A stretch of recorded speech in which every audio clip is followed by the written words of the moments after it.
நான் வந்து நிறைய பேர்த்த இடையில பார்த்துருக்கேன், பேசியிருக்கேன். சூழ்நிலைகள், சந்தர்ப்பங்கள் எல்லாரையும் பார்த்ததுல நான் ரொம்ப மகிழ்ச்சி அடைகிறேன்.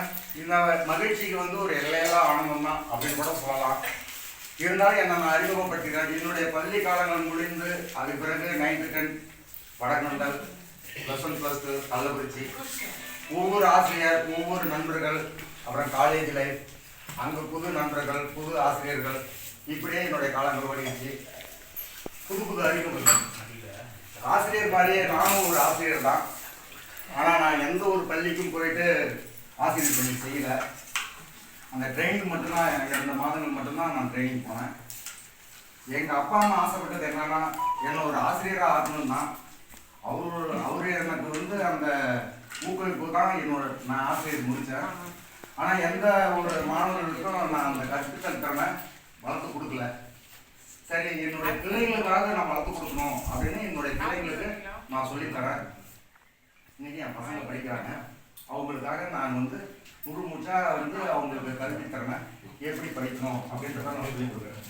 அதேமாதிரி உங்களுக்கும் பிள்ளைகள் எல்லாமே இருக்காங்க, எல்லாருமே படிக்கிறாங்க. நீங்களும் ஒரு காலகட்டங்கள்லேயும் படிச்சுட்டு, ஏன்னா அன்னைக்கு இருந்த காலகட்டங்கள் வந்து பெண்களை வந்து ஒரு காலேஜ் லெவலுக்கு அனுப்புறதுக்கு யாரும் முன் வரல. ஆனால் இன்னைக்கு டெக்னாலஜி வளர்ந்துச்சு. இன்னைக்கு கம்பல்சரி ஒரு பெண் வந்து ஒரு டிகிரியாவது முடிக்கணும் அப்படின்ற ஒரு சூழ்நிலை இருக்குது. ஏன்னா எதிர்காலத்தை ஃபேஸ் பண்ணணும்னா கல்வித்திறன் அதிகம் உண்டு, வேணும். அதனால் உங்களுடைய குழந்தைகளை வந்து நல்லா படிக்க வைக்க வேண்டும். இது எதுக்காக நான் சொல்கிறேன்னா, நல்லா படித்தாதான் அவங்களுடைய எதிர்காலத்தில் வர பிரச்சனைகளை வந்து எதிர்காலத்தில் உங்களுடைய குழந்தைகளுடைய பிரச்சனைகளை சரி செய்யணும்னா அதுக்கு கல்வி வந்து மிக கட்டாயமாக இருந்துச்சு. அந்த மாதிரி உங்கள் பசங்களுக்கு வந்து கல்வியை திணிக்காதீங்க. அவங்க என்ன படிக்கணும்னு ஆசைப்படுறாங்களோ, அவங்களுடைய விருப்பங்கள் என்னவோ அதுக்கு ஏற்ற மாதிரி செயல்படுங்க. நம்ம பிள்ளைங்க நீங்க உங்களுடைய எண்ணங்கள், செயல்பாடுகள், அது நாம் நீங்க ஒரு டாக்டராகவோ ஒரு இன்ஜினியராகவோ ஒரு கற்பனை இருக்கும். அவங்க என்ன பண்றாங்க, அவங்க நாலேஜ் பவர் என்ன, அவங்களுடைய திறன் என்ன, அவங்களுடைய கெப்பாசிட்டி என்ன, அவங்க உள்ளுணர்ந்து புரிஞ்சு அந்த குழந்தைகளை வந்து நீங்க உங்க பசங்களை வந்து படிக்க வச்சீங்கன்னா அவங்களுடைய எதிர்காலம் நல்லா இருக்கும். இது என்னுடைய வேண்டுகோள். ஏன்னா நீங்க எல்லாருமே என்னுடைய நண்பர்கள் தான். அது உங்க பிள்ளைகள் என்னுடைய பிள்ளைகள் மாதிரி தான்.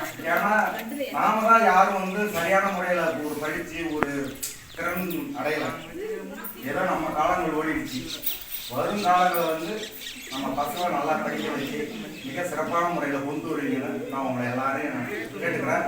நம்புறேன், நிச்சயமா நடக்கும். ரொம்ப பத்தி சொல்றா, வாழ்க்கை துணையை பத்தி சொல்ல. என்னுடைய மனைவி வந்து மாலதி, என் பையன் பேர் வந்து ஆதவன், 9th standard படிக்கிறான். என்னுடைய 2வது பையன் பேர் ஹரிகரன், 7th standard படிக்கிறான். 2 பசங்களையுமே கவர்மெண்ட் ஸ்கூல்ல தான் சேர்த்துருக்கிறேன். என்னுடைய மனைவி எம்எஸ்சி முடிச்சிருக்கிறாங்க, டிஎம்எஸ்சி முடிச்சிருக்காங்க. மிக சிறப்பான முறையில என்னுடைய மனைவி நல்ல ஒரு படிப்பு திறன் உள்ள ஒரு பெண் தான். குடும்ப சூழ்நிலை ஏற்று எனக்கு அட்ஜஸ்ட் பண்ணிட்டு தான் இருக்கிறாங்க. நல்ல ஒரு படிப்பு.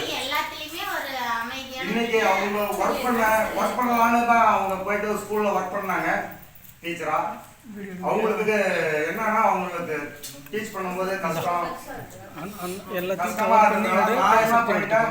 என்னுடைய மனைவியை கஷ்டப்படுத்தல, அப்படியே போட்டோஸ் பண்ணி சரியா படிப்புக்கு ஏற்ற மாதிரி ஏதாவது ஒன்று செஞ்சு கொடுக்கணும் அப்படின்னு சொல்லி ஒரு கம்ப்யூட்டர் சென்டர் வச்சு கொடுத்துருக்கேன். அதை ரன் பண்ணி இப்போதான் ஆரம்பிச்சு இப்போ ஒரு வருடமா நாங்கள் அதை பார்த்துட்டு இருக்கிறோம். மாணவர்களுக்கு நாங்கள் சொல்லிக் கொடுக்குறோம்.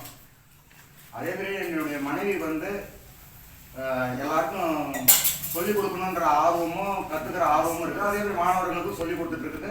எந்த ஒரு பிரச்சனையும் இல்லை. ஏதோ என் கூட அட்ஜஸ்ட் பண்ணிட்டு எந்த ஒரு பிரச்சனை இல்லாமல் போயிட்டு இருக்குது. நம்ம எது சொன்னாலும் ஓரளவுக்கு மேட்ச் பண்ணிக்கலாம். ஏதாவது குறையும் கிடையாதுன்னு வச்சுக்கோங்க. நிறையா பேருக்கு உங்களுக்கே தெரியும்.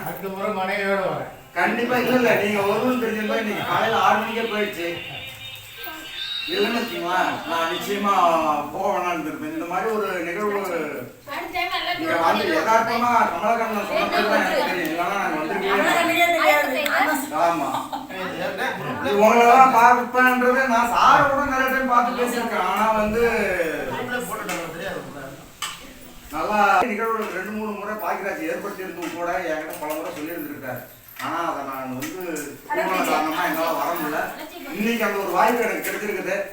இதுபோன்ற நல்ல தகவல்களை உங்களுக்காக நான் பதிவு செய்கிறேன். பிடித்திருந்தால் லைக் பண்ணுங்கள், ஷேர் பண்ணுங்கள், கமெண்ட் பண்ணுங்கள், மறக்காமல் சப்ஸ்கிரைப் பண்ணுங்கள், பக்கத்தில் இருக்கிற பெல் ஐக்கனை கிளிக் பண்ணுங்கள்.